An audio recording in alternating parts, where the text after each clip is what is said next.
As the race heats up for the ANC presidency ahead of the December elective conference, the eThekwini region has endorsed Dr. Mkhize for president and Paul Mashatile as deputy.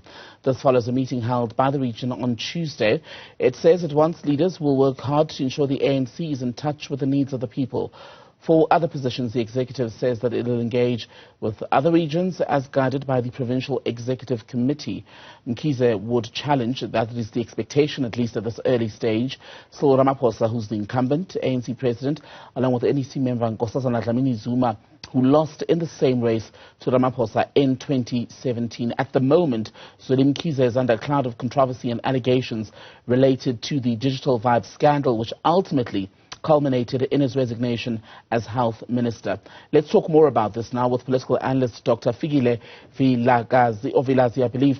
A very good afternoon to you, ma'am. Thank you so much for being on Daytime Update. Is this the best of the best as far as what the ANC can put forward for its future president and possibly president of the country? Good afternoon, Tembegile. Good afternoon to viewers at home. Very disappointing. Highly disappointing of the ANC to present candidates, particularly of Dr. Mkhize, given everything else that we have been saying around issues of character, around issues of trust by citizens in the country. It's a slap on the face. Very disappointing at that level, but also disappointing at the level of gender. You know, where you have a candidate like Mama Dr. Nkosazana Dlamini-Zuma, who lost by just 179 votes at Nasrec against President Cyril Ramaphosa, who stands a chance here, right? Who stands a chance for the African National Congress to self-correct around issues of feminist leadership in the country, around issues of gender leadership, but also around possibilities of showing commitment on this agenda of renewal and recovery, and they've thrown it away. Highly disappointing, Tembegile. So Mkhize has not been charged yet criminally. We don't know if it'll ultimately happen, to do with the digital vibe scandal. Some of the people implicated are said to have been close associates of his and his son as well, right?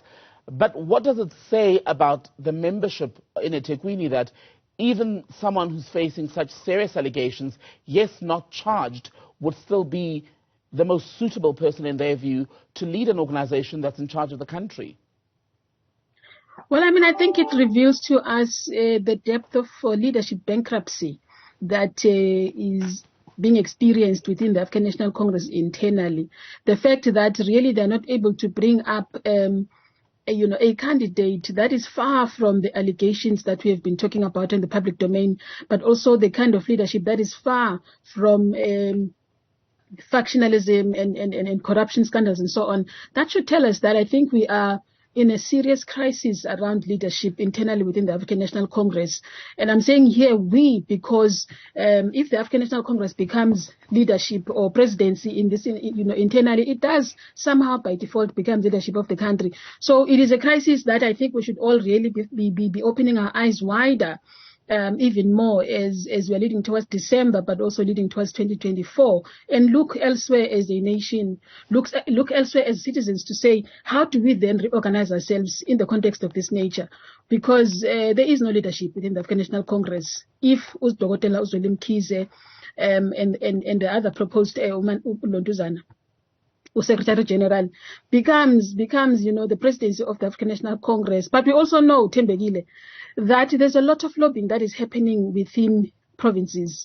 And there's been this meeting between ANC, KwaZulu-Natal and Mpumalanga, perhaps with others that we may not be aware of, who are sort of wanting to support each other for the second term of the President, Honorable Cyril Ramaphosa, and the deputyship by Minister Ulamula. So that is obvious. Right. The positionality of KwaZulu-Natal is telling us that they are clearly going to vote for Cyril Ramaphosa come December, and they'll vote for Lamula for the presidency. I think that perhaps this also tokenism. If I may, just on that point, because at this point, you've got Dr. Nkosazana Dlamini-Zuma, who in the recent days was endorsed by her branch in KwaZulu-Natal. You've got eThekwini saying, well, they in fact want to go with Dr. Mkhize and Paul Mashatile. You're now saying that there are signs that even the incumbent, Cyril Ramaphosa, may have KZN support. How significant would it be to have a KZN vote that is potentially split in multiple directions?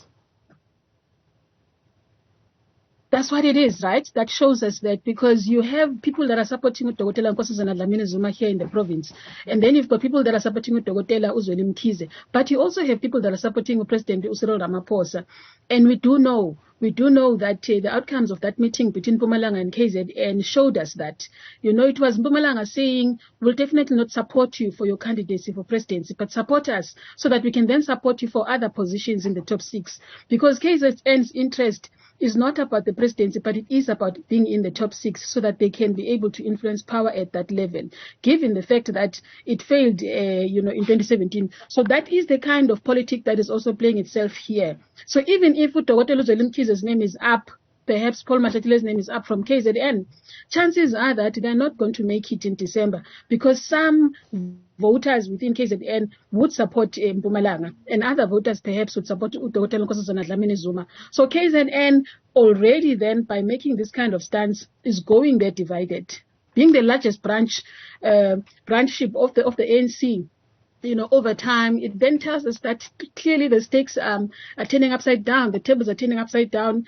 What we are going to see in December is going to be really a different politicking within the ANC, just in terms of the influence of KwaZulu-Natal, clearly divided as a province.